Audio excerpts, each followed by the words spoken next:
This episode is sponsored by Wix. Go to wix.com/go/simple history to create a website today.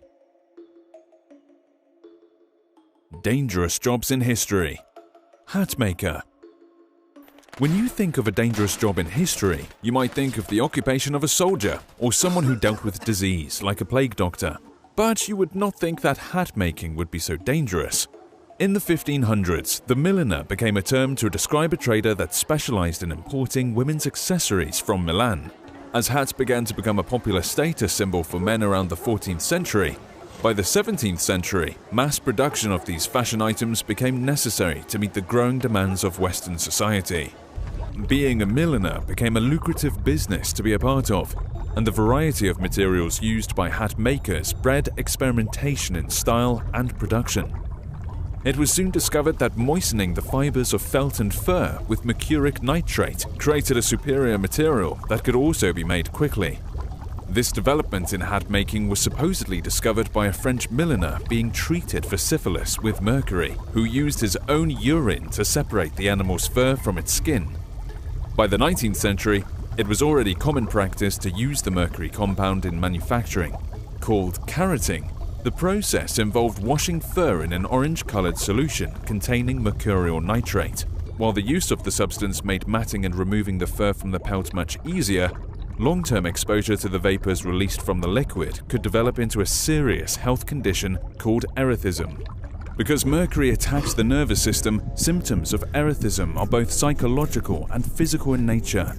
Mentally, it initially manifests as a struggle to control one's emotions, high levels of social anxiety, and an inability to think or speak clearly. As the body's motor functions begin to break down, severe tremors, a stumbling gait, and drooling would make many people mistake the sickness for drunkenness. In extreme cases, the afflicted will be beset by hallucinations, delirium, and extreme paranoia. As the associations between milliners and the symptoms of erethism became evident, it is believed that the term Mad Hatter and Mad as a Hatter came to be used to describe this particular type of psychosis. Hatter's shakes became a term to describe the intense muscle spasms and tremors seen in workers of the trade. Near the end of the 19th century, the dangers of mercury poisoning in the profession of millinery began to be studied by the French Academy of Medicine. By 1874, alternatives had been developed to replace mercurial nitrate, and by the turn of the century, laws in England and France were enacted to protect the workers in hat manufacturing. Unfortunately, mercury poisoning would nonetheless continue to plague milliners in the first half of the 20th century. The United States had developed an alternative method by using hydrochloride, but the poisonous mercury compound would be used up until the early part of the Second World War.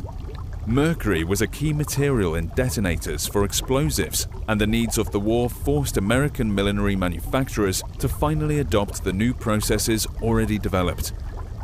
In 1941, millineries in the United States finally agreed to use hydrogen peroxide instead of mercurial nitrate.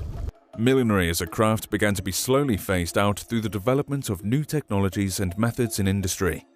And with the cultural attitudes that emerged from the wars in the 50s and 60s, hats no longer were the symbols of status they once were. The making of everyday products was a laborious and often dangerous affair before modern industry, and hats were no different. Lewis Carroll's character in Alice in Wonderland, the Hatter, exhibits many of the traits of erethism, but he may have been inspired by a furniture dealer that was colloquially called the Mad Hatter because of his eccentric personality. Nonetheless, this expression was commonly used by Carroll's time, and the implications between hat making and psychosis had already made its way into everyday vocabulary. Whether intentional or not, the title preserves the memory of what was once a grim and dangerous job, the job of the hat maker. Don't be a Mad Hatter. Use Wix to build your dream website. Go to wix.com/go/simple history to create a professional site regardless of your skill level. Wix has great features to bring your site to life, such as Wix Videos, Wix Pro Gallery, Wix Bookings, and solutions for all kinds of sites such as e-commerce, music, hotels, events, restaurants, and more. Build your own website and support the Simple History channel by going to wix.com/go/simple history, or simply click the link in the description below to get started.